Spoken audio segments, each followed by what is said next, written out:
Hi. Let's take the feet hip distance apart and just have your second toes pointing forward. It might feel a little bit like your knees are drawing towards each other. That's okay for now. We're going to start to rock forward and back from heel to toe and eventually let that movement slow down to a stop, feeling planted and grounded through both feet. Take a breath in, bring the arms up and in front of the chest, over the shoulders, allowing the chest to rise just a little bit as you reach the thumbs just behind the shoulders. And a breath out, just bring the arms back down to your sides, nod your chin to your chest. Again, breath in as the arms come up. This time as we breathe out, let's circle the arms out to the side, nod the chin to the chest, and perhaps round the spine a little bit more. Breathe in as you grow tall, bringing the arms up and over the shoulders, thumbs just behind the shoulders. And then breathe out. This time let's bend the knees, rounding the spine, gazing down towards the belly. A breath in, grow tall. And begin to exaggerate this movement. A breath out as we come down into a squat, rounding the spine, rebuilding the spine from tail to neck. And last time like this.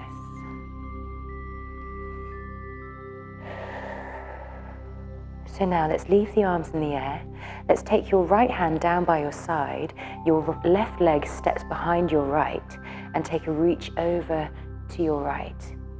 Opening up the rib cage, taking a deep breath into the ribs and feeling the ribs expand and widen.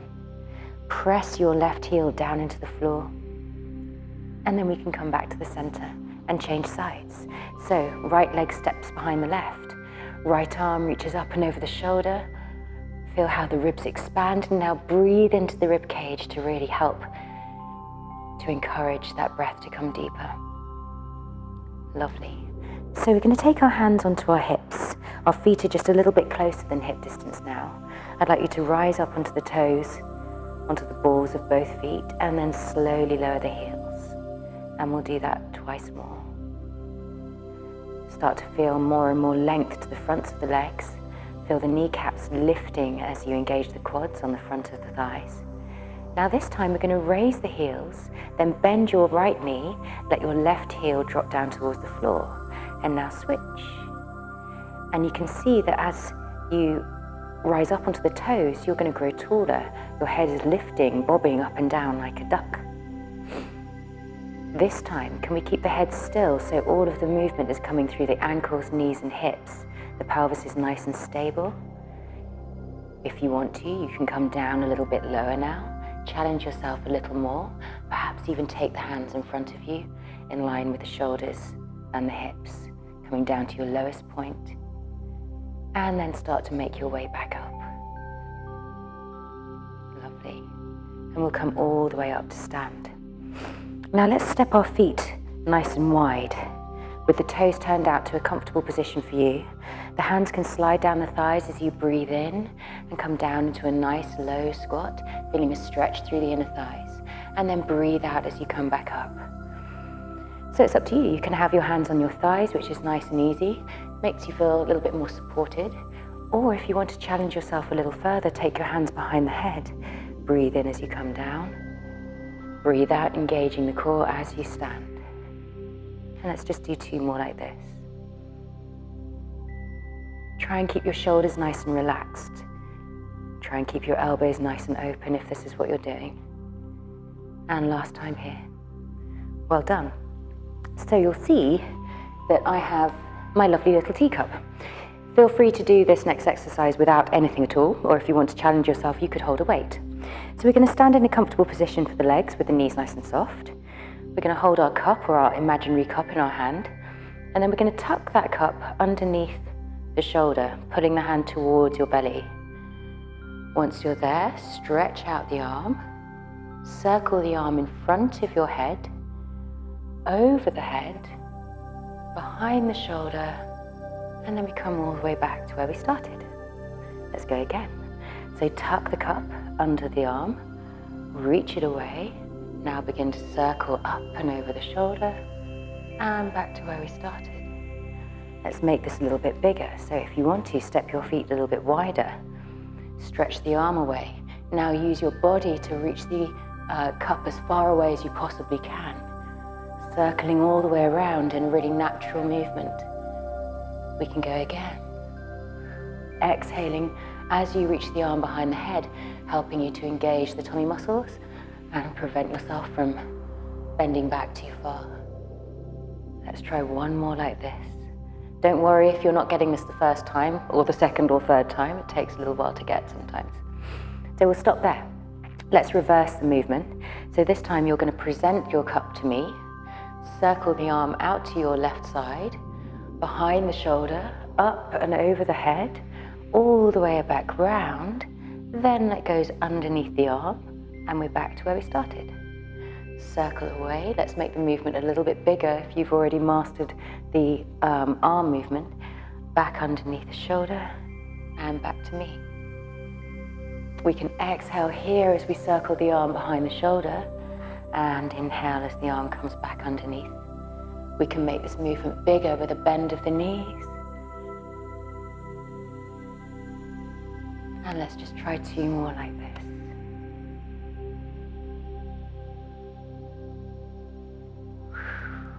Lovely.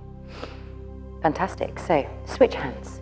If you want to just work on the shoulder, then bring your feet a little bit closer and you can stay standing. Otherwise, you can join me with your legs nice and wide. So we'll start by tucking the cup underneath the shoulder, stretching out the arm, circling the arm towards me, up and over the shoulder with an exhale. It comes all the way back around, ready to tuck under again. Gradually making this movement more and more fluid, graceful. There we go. Let's just go for 2 more in this direction.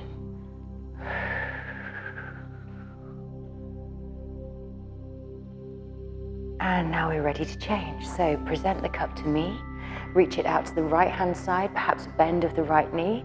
Exhale as the arm comes up and over the shoulder, all the way around and back to where we started. So I'm a little bit stickier on this side because this is my left side. I'm less mobile on my left side. If you find that you have a side that's not working quite so well, then you could go back to one of the other videos that we've made, Release Me Part 1. And in that video, I show you how to foam roll the upper body, which is definitely what I should have done before I came and did this warm-up. There we go, and that would all move much more easily. And around we go. And we're done. So you can pop your teacup off to one side for now. We're going to step long ways on the mat and step the right foot forward. The left leg can sink back into the floor. And just see if you can press your heel towards the floor. Don't worry if you can't. So from here, we're going to lift the arms up and over the shoulders, engage the left glutes just a little bit so we feel the left hip opening. Then your right hand can come down to your side as you reach over to your right with the left arm. And then we can bring the arm all the way back down. Bring the hand all the way down to the inside of the right foot. And then exhale as you take a little stretch, reaching the right arm up and over the shoulder, if that works for you. So now let's bring both hands down to the floor.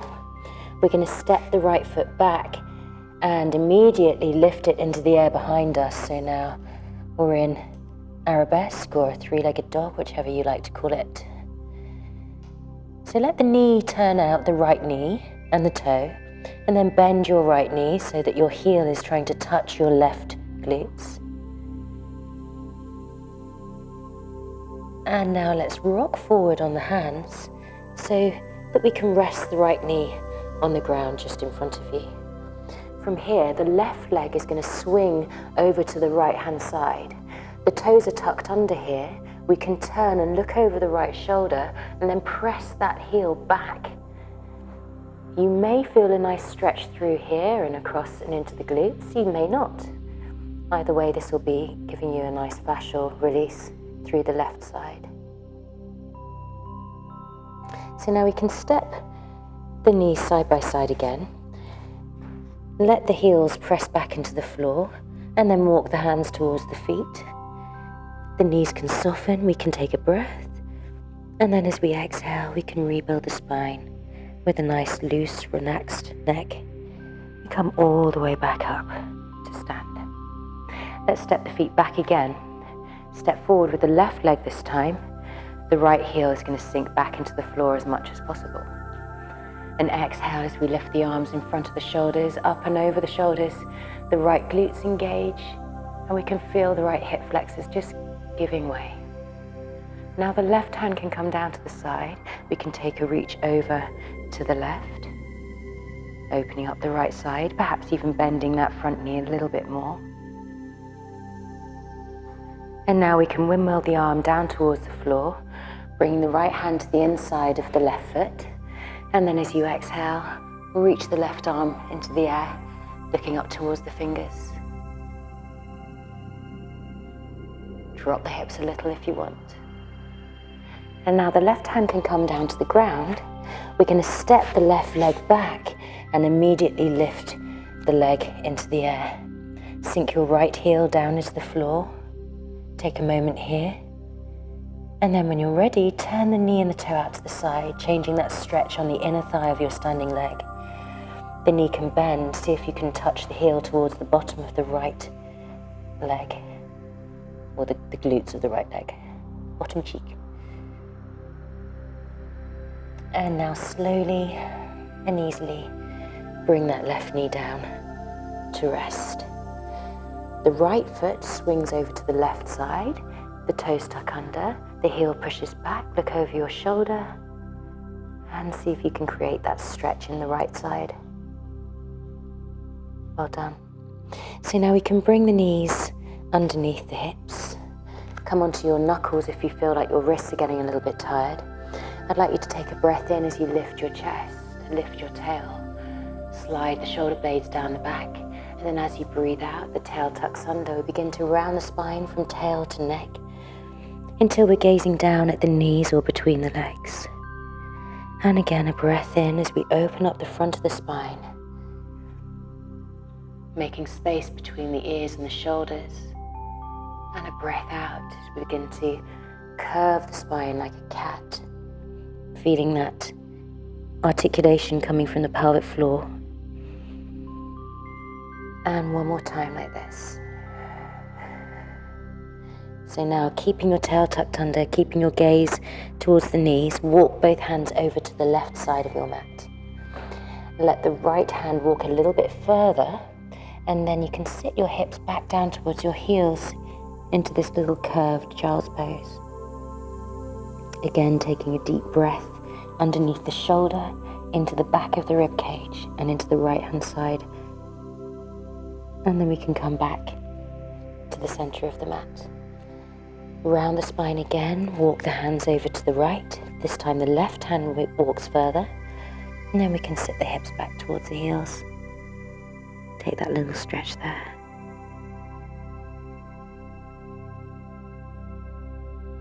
So now let's walk the hands back to the center of the mat. Rebuild the spine. Perhaps allow the knees to open to make this a little bit easier if you want to. And then we can walk the hands just behind the feet.